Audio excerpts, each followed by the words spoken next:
Guys सोचो, अगर किसी बाइक कंपनी का पूरे साल का बनाया हुआ स्टॉक फैक्ट्री में धूल खा रहा हो। सुनने में बड़ा अजीब सा लग रहा है ना, लेकिन ये सच है और केटीएम के साथ एग्जैक्टली यही हो रहा है। 2.65 लाख मोटरसाइकिल्स, 2,65,000 अनसोल्ड मोटरसाइकिल्स, और इस चीज की वजह से ये लेगेसी मैन्युफैक्चरर अब डूबने की कगार पर आ चुका है। इनके ऊपर $3 बिलियन का कर्जा है, यानी लगभग 27,000 करोड़ रुपए। दोस्तों, केटीएम आज एक बहुत बड़े फाइनेंशियल क्राइसिस से गुजर रहा है।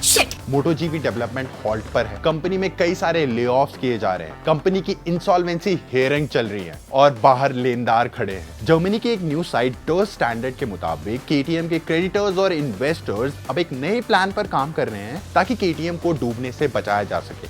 इन लोगों के पास मात्र 90 दिन का समय है। अगर इस बीच इन्वेस्टर्स या पैसा नहीं आया तो केटीएम को खुद को बैंकरप्ट घोषित करना पड़ेगा। लेकिन कंपनी की सिचुएशन आखिर इतनी खराब हो कैसे गई, ये जानने के लिए हमें थोड़ा सा पास्ट में जाना पड़ेगा। ऑस्ट्रिया से बिलोंग करने वाली इस कंपनी की शुरुआत 1934 में हुई थी। पहले ये लोग गाड़ियां रिपेयर करते थे, मोटरसाइकिल्स रिपेयर करते थे, लेकिन वर्ल्ड वॉर के बाद ये खुद की बाइक्स बनाने लगे। 70 के दशक तक आते आते ये यूरोप में एक बहुत बड़ा नाम बन चुके थे। धीरे धीरे इन्होंने अपनी नॉर्थ अमेरिकन डिवीजन को भी ओपन किया। बाइक्स बहुत अच्छी सेल हो रही थी और 90s तक कंपनी का रेवेन्यू 55 मिलियन यूरोज ईयरली पहुंच चुका था। बहुत सारे इन्वेस्टर्स आए और कंपनी को काफी सारी डिविजन्स में बांटा गया, जिनमें सबसे इंपॉर्टेंट नाम था स्टीफन पियरर, जिनको दी गई बाइक्स की डिवीजन यानी पियरर मोबिलिटी एजी। इनके अंडर काफी सारे इंपॉर्टेंट मॉडल्स लॉन्च किए गए, जैसे कि ड्यूक, सुपरमोटोस और एडीवीज।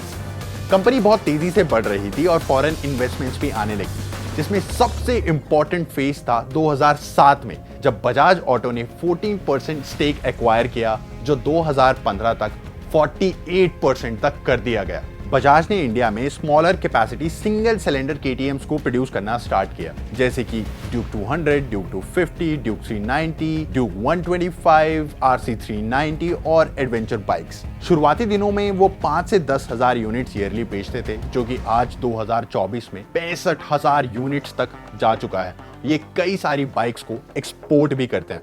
अब इन सिंगल सिलेंडर केटीएम्स और बड़ी केटीएम्स को याद रखना, क्योंकि यही केटीएम की मुसीबत बनने वाली है। बजाज की बेहतरीन इकोनॉमीज ऑफ स्केल की वजह से आज केटीएम यूरोप का सबसे बड़ा टू व्हीलर मैन्युफैक्चरर बन चुका है। यहां तक कि उसने डुकाटी और BMW जैसे ब्रांड्स को भी पछाड़ दिया। केटीएम ने बड़े बड़े बाइक ब्रांड्स को भी एक्वायर किया, जैसे इटली का MV, ह्यूजाबर्ग, गैस, हुस्कवर्ना, जो कि कभी BMW मोटरराड के पास हुआ करता था। जैसे बजाज के साथ पार्टनरशिप की, वैसे ही पार्टनरशिप वो चाइना में CF मोटो के साथ भी करता है। ये बात तो आप जानते ही होंगे कि 2001 से लेके अब तक KTM 19 बार खतरनाक टक्कर रैली को जीत चुका है, जो कि इनकी ऑफ रोडिंग प्रोग्रेस को दिखाता है और इनके इंजन्स कितने ड्यूरेबल हो सकते हैं। तो प्रॉब्लम आखिर आई कहां? मुसीबतों का सिलसिला शुरू हुआ कोविड के आते ही। जिससे पहले डिमांड तो ठीक ठाक थी, लेकिन पोस्ट पैंडेमिक वर्ल्ड में लोगों के बाइंग बिहेवियर को काफी बदल कर रख दिया। आर्थिक स्थिति ठीक ना हमारी।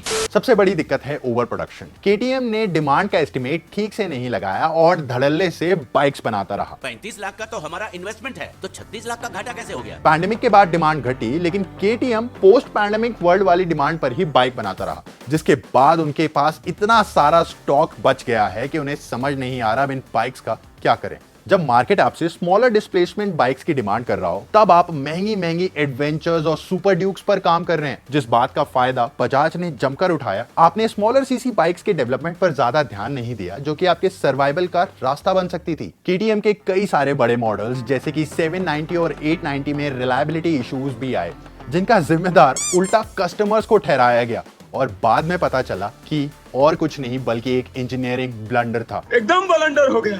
ऊपर से आप महंगे ब्रांड्स खरीद रहे हो, इटालियन MV अगुस्ता, ह्यूजाबर्ग, गैस, हुस्कवर्ना। इन ब्रांड्स की हालत पहले से ही बहुत खराब थी। आप इन्हें खरीदकर अपने लिए बस लायबिलिटी जमा कर रहे हो। सोने पे सुहागा बताऊं, इन सबको लोन लेकर खरीदा गया।